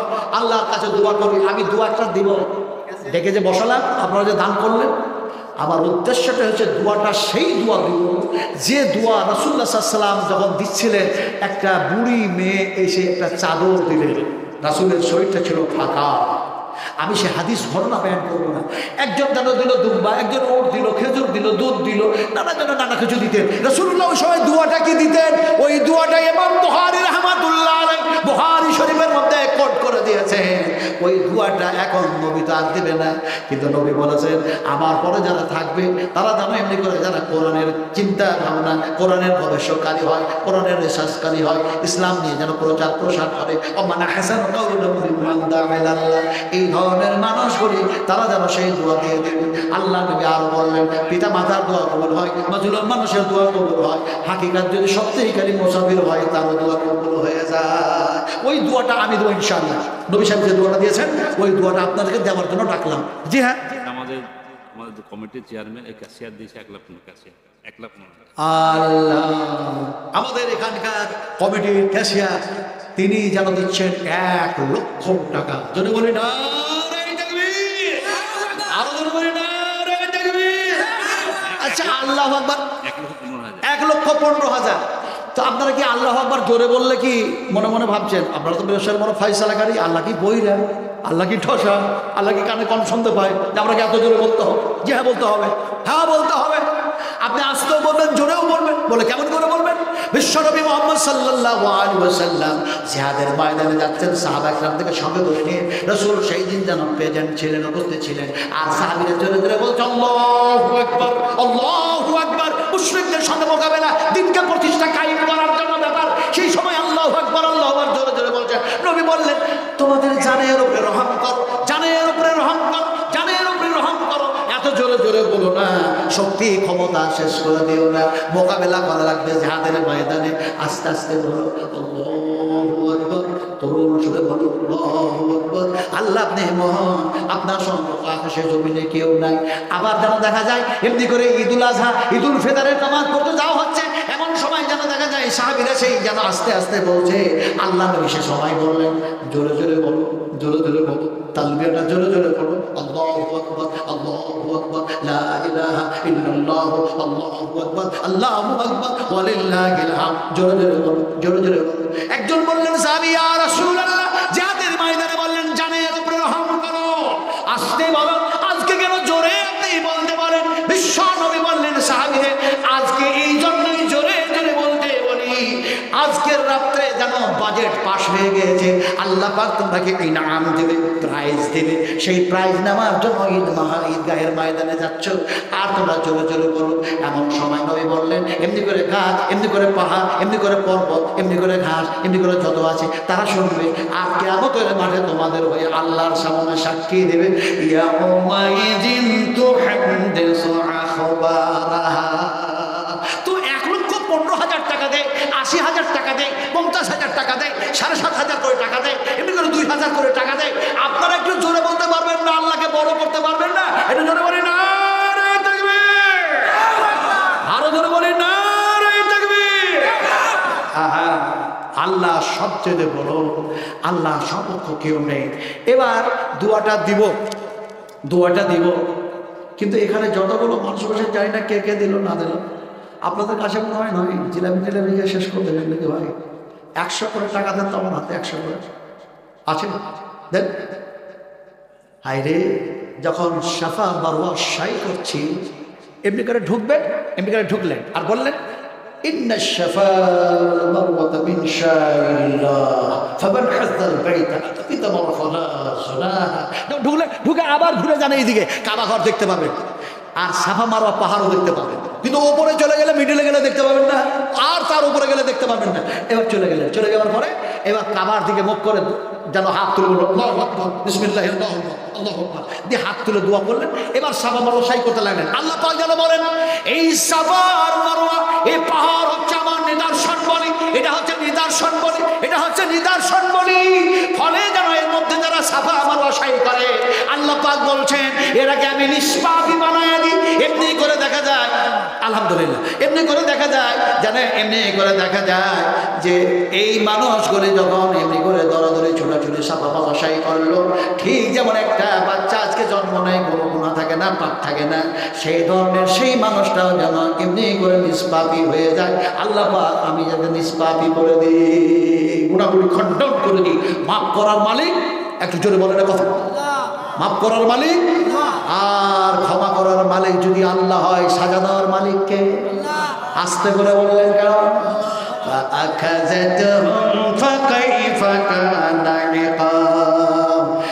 ইন্নাল আরদা লিল্লাহি ইউরিসুহা মান ইয়াশাউ মিন ইবাদি ওয়াল আকিবাতু লিল মুত্তাকিন। আমি এই আয়াতগুলো পারলাম না সাই নজরুল বয়ান করতে, সময় নাই, ঘরের কাঁটা যেন 12টা বাজতে যাচ্ছে। আমার ভাইরা ড্রাইভার বারবার মিস কল দিয়েছে, বলো না আগামীকাল সেখানেও দেখা যায় এমনি করে যেন বিশাল এক মাদ্রাসা, সেই আপনার এমনি করে মালদা ডিস্ট্রিক্ট বদরুদ্দোজান নদভী সাহেব সেখানে আমাকে বলেছেন যে বুড়ো হয়ে গেলেন, আমার বাপের সাথে জালসা করতে করতে বুড়ো হয়ে গেলেন, কিন্তু দেখছি কোনো রকমের অভাব নেই, গলার মধ্যে অভাব নেই, গলার কণ্ঠস্বরে অভাব নেই, বুঝাবার অভাব নাই। আলহামদুলিল্লাহ, হাইয়াকাল্লাহ, বারাকাল্লাহ, জাযাকুমুল্লাহু খাইরান জাযা, হাসানাত জাযা। আল্লাহুম্মা ইগফির লাহু ওয়াফিহি ওয়াফু আনহু ওয়াকরিম নুজুলাহু ওয়াসবির খালাহু ওয়াসরুহু বিল-মা'i ওয়াস-সাল্জি ওয়াল-বারদ। রব্বানা وأدخلهم جنة عدن التي وعدتهم ومن صلح من آبائهم وأزواجهم وذرياتهم إنك أنت العزيز الحكيم। আপনারা আমিন আমিন করছেন কেন? দোয়া করছি, বলুন আমিন, আরো বলুন আমিন। তারপরে যে দোয়াটা নবী সাহেব বলেছিলেন সেই দোয়াটা বলছি, খালি আমিন আমিন বলতে থাকো। আল্লাহর হাবিব যেন দোয়া বললেন, আল্লাহুম্মা আকসিল, আল্লাহুম্মা আকসিল, আল্লাহুম্মা আকসিল মা'লাহু মা'লাহু মা'লাহু মা'লাহু ওয়া ওয়ালাদাহু ওয়া ওয়ালাদাহু ওয়া ওয়ালাদাহু ওয়া ওয়ালাদাহু ওয়া বারিক লাহু ওয়া বারিক লাহু ওয়া বারিক লাহু ফীমা আতাইতাহু ফীমা আতাইতাহু ফীমা আতাইতাহু। বিশ্বনবী মুহাম্মদ সাল্লাল্লাহু আলাইহি ওয়াসাল্লাম এই দোয়া যখন দিচ্ছিলেন, ফীমানের মধ্যে আতাইতাহু, এর পূর্বে যা যা দিয়েছো তোমার বান্দা বান্দীদেরকে আল্লাহ সেগুলির মধ্যে আরো আরো আরো আরো বরকত দিয়ে দাও। নবীর দোয়া কবুল হয়ে গেল। যে সাহাবী সবচেয়ে ধনী গরিব ছিলেন সে ধনী হয়ে গেল।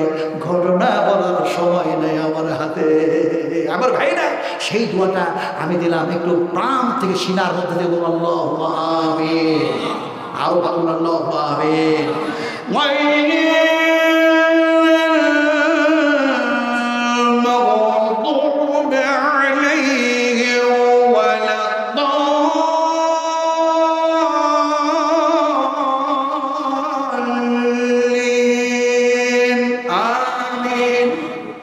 বুখারী শরীফের হাদিস আমার বলা লাগবে নাকি? আপনারা সবাই জানেন।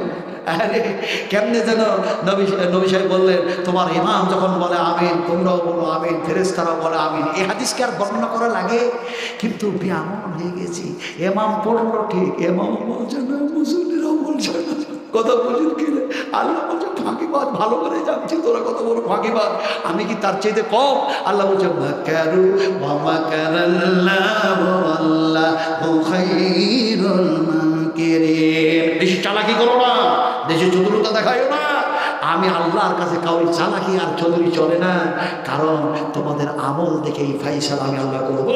ফামান ইয়া'মাল মিসকালা যাররাতিন খায়রান ইয়ারা ওয়া মান ইয়া'মাল মিসকালা যাররাতিন শাররান ইয়ারা। জাররা খারাপ করলো বদলা, ভালো করলো বদলা। জাররা বুঝাবো কেমন করে? সূর্য উদয় হয়েছে, সূর্য উদয়। আচ্ছা, এই যে কথাগুলো বলছে, এই কথাগুলো কার বলছে বলুন তো? আয়াতগুলো বললাম কার? বুঝতে পারছি না, এমনি করে বুঝাই, গোদা বাংলায় বুঝাই আপনাদেরকে। সবচেয়ে ভালো কথা কার? শুধু আল্লাহ। এই তো শুধু আল্লাহ। সবচেয়ে ভালো কথা হচ্ছে আল্লাহ এবং আল্লাহর রাসূলের। আর সবচেয়ে খারাপ কথা কার? হ্যাঁ, আবু জাহেলের। বিশ্বনবী যে বাড়িতে জন্ম নিয়েছে, নিজের চোখ দিয়ে দেখলাম, হাঁটলাম, গেলাম, হ্যাঁ, তো ওই বাড়িটা থেকে, বাড়িটা এখন লাইব্রেরিতে পরিণত হয়েছে, বাড়িটা থেকে আবু জাহেলের বাড়ি মাত্র কয়েক মিটার দূরে, জানলেন কিনে। আর সেগুলো পেশাব পায়খানাতে পরিপূর্ণ করে দেওয়া হয়েছে, তারপর বাইতুল হারাম একবার কাছাকাছি। আর ওই দুয়ার দিয়ে নবী সাহেব যেতেন, বুঝতে পারলেন কিনে। তো আবু জাহেলের কথা খারাপ নয় রে ভাই। আবু জাহেলের কথা খারাপ হতে গেলে তো আবু জাহেলের নাম আবুল হাকাম কেন হবে, জ্ঞানীদের পিতা। কিন্তু যখন বদমাশি আর দুষ্টামি আর নানা রকমের যেন জাহিলাতি কাজ করেছিল, তখনই তার নাম হয়ে গেল আবু জাহেল। কথা বুঝেন কিনে। কিন্তু সবচেয়ে খারাপ কথা কার? আল্লাহ তার কথা কোরআনে বলেছেন। সবচেয়ে খারাপ কথা আপনি বললেন কি জানা? হ্যাঁ ঠিক বলেছেন, টেবিলের শয়তানে। শয়তানকে কে কে দেখেছেন? হাত তুলে দেখান। নবী সাহেব বলছেন, আমি একদিন দেখলাম নামাজ পড়ছিলাম, নফল নামাজ, তিরমিজি শরীফে হাদিস। আর দেখা যায় এমনি করে নামাজের মধ্যে বিভ্রান্ত করার চেষ্টা করলো। আর আমি নেওয়ার ইচ্ছা হয়ে গেল, আমি এমনি করে যেন নামাজ ছেড়ে দিই আর শয়তানকে যেন বেঁধে দিই আর সাহাবা ইকরামদেরকে দেখায় দিই, বলে এটা হলো তোমার যেন প্রকাশ্য দুশমন শত্রু।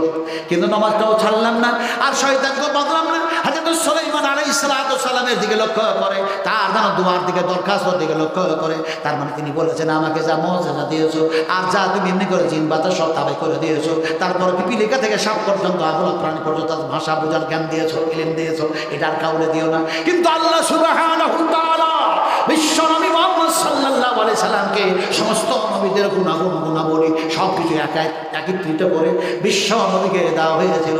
নবী বললেন, তার যেন দরখাস্তের দিকে লক্ষ্য করে আমি বাঁধলাম না। এখন আল্লাহর যেন রাসূলের কথা সবচেয়ে ভালো, আর শয়তানের কথা আর আবার বলেন খারাপ। বুঝাবো কেমন করে? বুঝাচ্ছি এমনি করে। একটা অসুস্থ মানুষ, ফি কুলুবিহিম মারাদুন ফাযাদাহুল্লাহু মারাদান ওয়া লাহুম আযাবুন আলীম। আমি এই আয়াতের সান্নুজুল বয়ান করছি না, আসলে যুক্তি দিচ্ছি, ভালো করে শুনুন।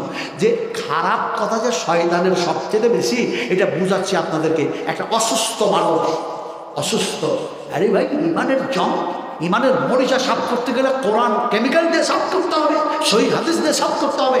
এখন দেখা যায় একটা অসুস্থ মানুষ ওই ডাক্তার কাছে গেছে, স্যার আমি হেভি অসুস্থ, আমাকে একটু ভালো করে ট্রিটমেন্ট করুন আর ভালো করে ওষুধ দেন। এখন ডাক্তার কেন প্রেশার মাপলো, হাত ধরলো, এটা দেখলো, ওটা দেখলো, সব দেখলো, ওই যে ওপর দিক দেখা হয়ে গেছে, তোমাকে কিছু ওষুধ দিলাম নিয়ে যাও, তবে তোমার ভিতরের যে পার্টসগুলো খারাপ হয়ে গেছে ওইগুলো তো দেখা সম্ভব নয়। ফলে অমুক দিন অমুক তারিখে মল আর মূত্র নিয়ে এসো, মল আর মূত্র।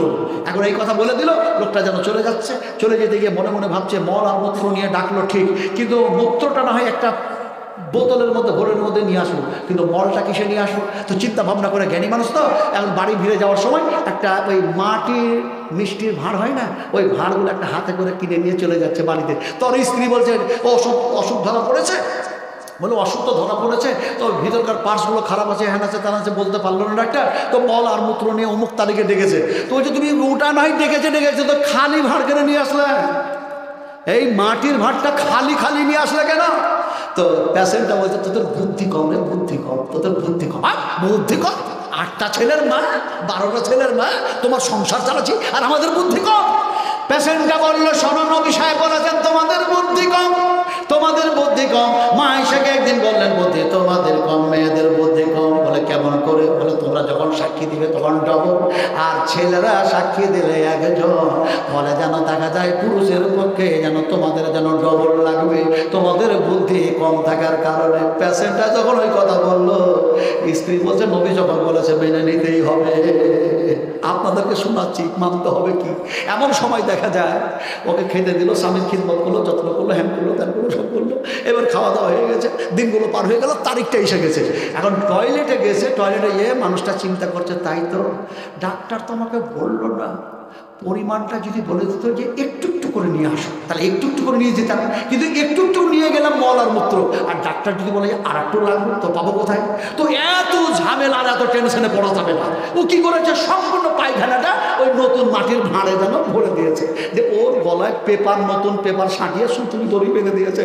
আর যতটা পেশাব হয়েছে, টাটকা পেশাব একটা বোতলের মধ্যে ভরে মুখিটা লাগিয়ে দিয়েছে। সকালবেলা হয়েছে, কম্পাউন্ডারের কাছে নাম লেখাতে হবে, এখন দেখা যায় 2টা জিনিসকে হাতে ধরে ঝুলিয়ে নিয়ে চলে যাচ্ছে। পাড়ার লোকেরা মনে মনে ভাবছে লোকটা মনে হয় কোনো আত্মীয়র বাড়ি যাচ্ছে, তাই এক হাতে মিষ্টির ভাঁড়, আর এক হাতে মানে পানি টানি খাবে, তাই যেন বোতলে পানি। এটা পাড়ার লোকের ধারণা। ডাক্তারের চেম্বারের সামনে যখন গেছে, কম্পাউন্ডার চার চোখে দেখে আর বলে, এই পেশেন্টটা তো এসছিল, বুঝি এই ডাক্তারের ওষুধে মনে হয় উপকার পেয়েছে, ভালো হয়েছে, তাই ডাক্তারের জন্য মনে হয় মিষ্টি ভাঙ নিয়ে আসছে, এটা উপহার। এটা কম্পাউন্ডারের ধারণা। এখন দুটোই জিনিস গিয়ে কম্পাউন্ডারকে দিয়ে দিল। দিয়ে দেওয়ার পরে কম্পাউন্ডার কি করলো, পানির বোতল ভেবে পেশাবের বোতলটাকে টেবিলের নিচে রাখলো, আর মিষ্টির ভার ভেবে চেম্বারের ডাক্তারের টেবিলের উপরে রাখলো। ডাক্তার তাড়াহুড়ো করে গোসল করে এসছে, বলে পেশেন্ট দেখতে হবে। এমন সময় দেখে ডাক্তার তো ভ্যাবি অনেক পেশেন্ট, তো তাদের নাম লেখালেখি নিয়ে তো কম্পাউন্ডার একদম ব্যতিব্যস্ত। তো ওকে আর বিরক্ত করে লাভ নাই। ঘরে একটা কর্মচারীকে ডাক্তার ডেকে বললো, মিষ্টির ভাতটা বাড়ির দিকে পার করে দেয়। চলে গেল বাড়ির দিকে। ওর স্ত্রী বলে, ডাক্তার গোসল করে তাড়াহুড়ো করে চেম্বারে চলে গেছে, মনে হয় ব্রেকফাস্ট নাস্তা করবে, তার আগেই মিষ্টি কিনে দিয়ে পাঠিয়েছে। কিন্তু বুঝতে তো হয় মিষ্টি আছে না কি আছে, না বুঝে মিষ্টি খাবো বলে ডাক্তার স্ত্রী হাতটা ভরেছে, যেমনে ভরে দেখে পায়খানা উঠতেছে। ডাক্তার স্ত্রী চেম্বারে এসে বলছে, তুমি ডাক্তার না ফাক্তার? ডাক্তার বলছে, কি হয়েছে? বলে, সর্বনাশ হয়ে গেছে, তুমি পায়খানার ভার পাঠিয়েছো না মিষ্টির ভার পাঠিয়েছো? আল্লাহ পাক বলেন, ওয়ালা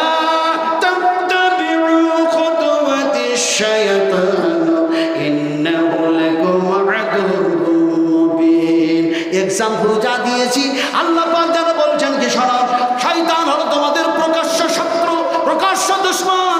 শয়তানের থিওরি অনুযায়ী পৃথিবীর মানুষেরা জীবন যাপন করো না, বরং আমি আল্লাহ আর আমার নবী যা বলেছে সেই থিওরি অনুযায়ী জীবন যাপন করো। যদি শয়তানের কথা মোতাবেক জীবন চালাও, তাহলে পায়খানার চেয়ে তো পেশাবের চেয়ে তো বেশি যেন নির্দিষ্ট যেটা জিনিস হবে, কথা হবে। এবার আপনাদেরকে বলবো, 10 মিনিট সময় নিয়েছিলাম, কিন্তু 10 মিনিট সময় হতে হতে ঘরের কাটা 12টা। এখন কাজ কি বাকি আছে বলে? কাজ বাকি আছে কি? টাকা। হ্যাঁ, আরে ভাই বাকি আছে। 12টা পর্যন্ত রাত জাগলাম, 1টা পর্যন্ত রাত জাগলাম, তারপরে ফজরের নামাজ না।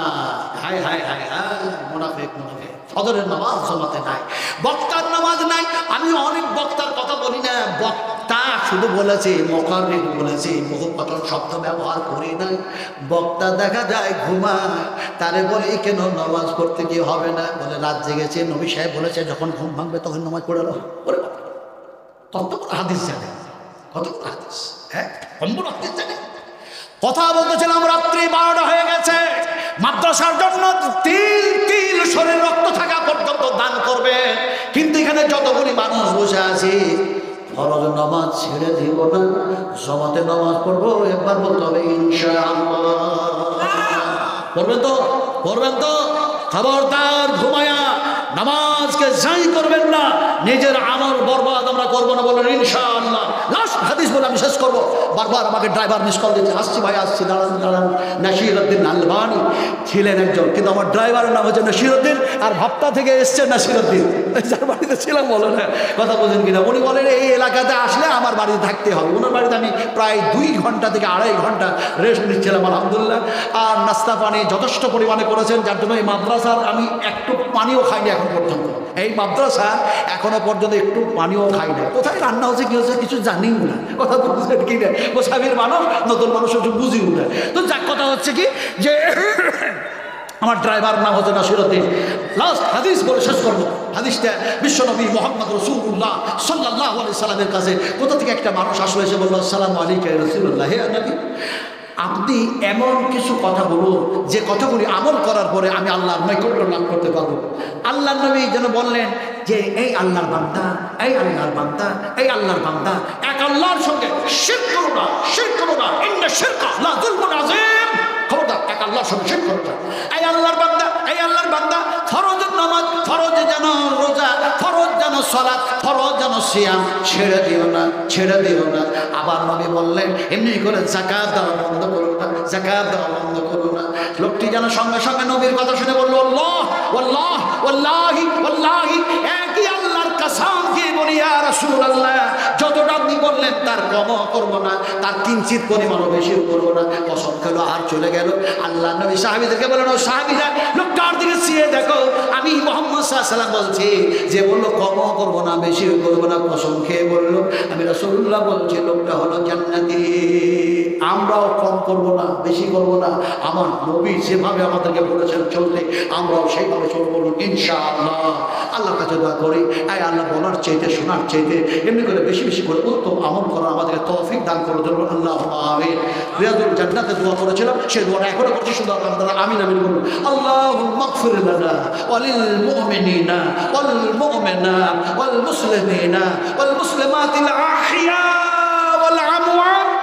اللهم اغفر لنا وللمؤمنين والمؤمنات والمسلمين والمسلمات، اللهم الف بين قلوبهم واصلح بينهم وانصرهم على عدوك وعلى عدوهم، اللهم ان الكفرة الذين يصدون عن سبيلك ويكذبون رسولك ويقاتلون اولياءك، اللهم خلي بين كلماتهم وزلزل اقدامهم। আসলে যে দোয়াগুলি ওখানে করেছিলাম এখনো করলাম, গোটা পৃথিবীর মুমিন মুমিনা মুসলিম মুসলিমা যত জীবিত আছে আল্লাহ তুমি এটাকে ক্ষমা করে দাও, মাফ করে দাও।